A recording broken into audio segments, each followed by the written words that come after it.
Hello' my friend my family, আপোনাক সকলোলৈকে মোৰ আন্তৰিক মৰম আৰু শুভেচ্ছা যাচিলোঁ। আৰু আজি মই আপোনালোকলৈ লৈ আহিছোঁ এটা মাছৰ ৰেচিপি।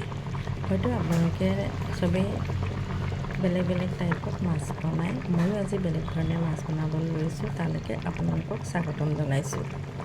আহকচোন মই কেনেকৈ বনাইছোঁ দেখাওঁ। একদম চিম্পুল ৰেচিপি। মই প্ৰথমতে তেল ঢালিলোঁ কেৰাহীত। তেল ঢালি তাতে জিৰা, নিমখ, হালধি আৰু কাশ্মীৰ মিৰ্চ মিক্স কৰি তেলখিনি যেতিয়া গৰম হ'ল তাতে মই ঢালি দিলোঁ। ঢালি দিয়াৰ পাছত যেতিয়া সেইখিনি পূৰা উতলি গ'ল, তাত মই মাছখিনি ঢালি দিলোঁ। আৰু মাছখিনি ঢালি দিয়াৰ লগতে মই বিলাহী অলপ স্লাইড ফালি পেলাই তাত ঢালি দিলোঁ। এতিয়া সেইখিনি দেখিছেনে কেনেকৈ উতল আহিছে। এইখিনি এতিয়া মই ইয়াৰ পৰা কেৰাহীৰ পৰা নমাই ৰাখিম। নমাই পেলাই মই আকৌ নতুনকৈ তাত আপোনাৰ আদা আৰু ৰচুনৰ পেষ্টটো দি পূৰা মিক্স কৰিম তেলখিনিতে।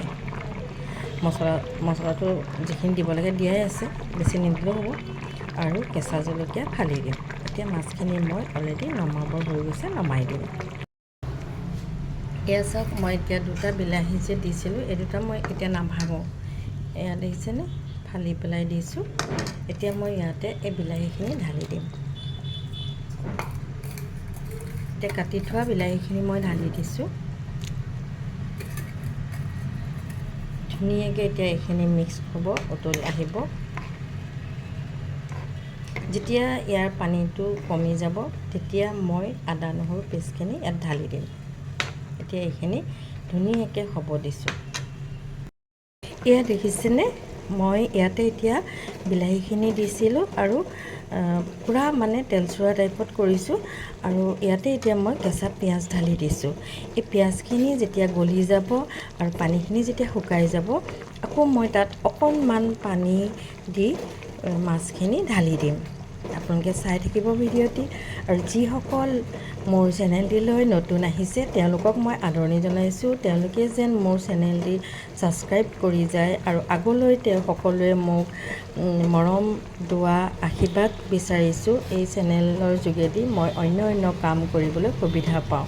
আপোনালোকৰ আশীৰ্বাদ আৰু মৰম মোক সদায় লাগিব। বেয়া হ'লেও আপোনালোকে কমেণ্ট কৰি জনাব যে এইটো হৈছে, ভাল হ'লেও কমেণ্ট কৰি জনাব, মোৰ নিশ্চয় ভাল লাগিব, নহয় জানো। আপোনালোকৰ লগত মই সদায় আছোঁ আৰু থাকিবলৈ চেষ্টা কৰিম।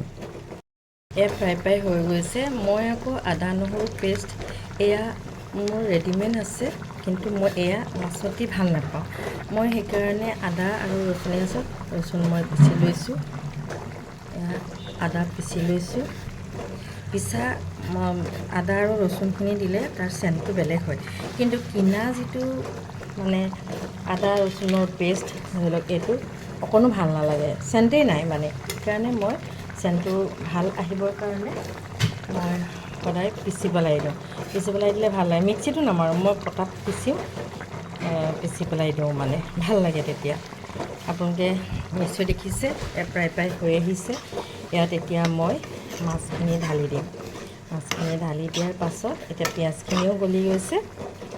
মাছখিনি ঢালি দিয়াৰ পাছত প্ৰায় 10 মিনিট ৰাখি পেলাই হাফ মানে কৰি থৈছোঁতো, হাফ মানে মজাই থৈছোঁ অলপ। সেইখিনি এতিয়া ইয়াতে দি দিম। 10 মিনিট 12 মিনিটৰ ভিতৰত অলৰেডি এইখিনি হৈ যাব। তাৰপাছত মই কি কৰিম আপোনালোকক দেখাই আছোঁ হা। এয়া চাওক, মোৰ প্ৰায় মাছ হৈ গৈছে। এতিয়া মই ইয়াতে অকণমান কেঁচা তেল ঢালিম, চাই থাকক।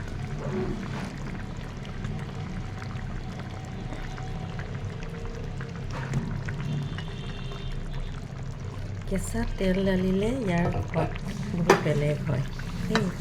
এইটো মই চব কেঁচা তেল ঢালিছোঁ। সৰিয়হ দিম ভাবিছিলোঁ, কিন্তু সৰিয়হটো মানে এজনে নাখায়, সেইকাৰণেতো দি লাভ নাই, বেয়া লাগিব। ইয়াত এতিয়া ওপৰত ধনিয়া পাত দিব আপোনালোকে পাৰিলে। আমাৰ ধনিয়া পাত নোখোৱা মানুহ আছে মানে, সেইটো কাৰণে মই একো দিয়া নাই। তেওঁলোকক দিয়াৰ পাছত হয়তো মই ধনিয়া পাত ওপৰত ঢালি দিম, ভাল লাগিব। ধনিয়া পাত, মেথি এইবিলাক দিলে, নৰসিংহ পাত দিলে বহুত ভাল লাগে, টেষ্টটোও ধুনীয়া হয়। এতিয়া কালাৰ উঠি আহিছে। এতিয়া মই ইমানতে সমাপ্ত কৰিছোঁ। যদি আপোনালোকৰ ভাল লাগে মোৰ ভিডিঅ'টি চাই, আপোনালোকে লাইক শ্বেয়াৰ কমেণ্ট কৰিব আৰু আগলৈ মই নতুন নতুন ভিডিঅ' দিয়াৰ প্ৰয়াসেৰে আপোনালোকৰ আশীৰ্বাদ দোৱা বিচাৰি নতুন এটা ভিডিঅ' লৈ অহাৰ হেঁপাহেৰে আপোনালোকৰ পৰা আজি মই বিদায় ল'লোঁ। ধন্যবাদ।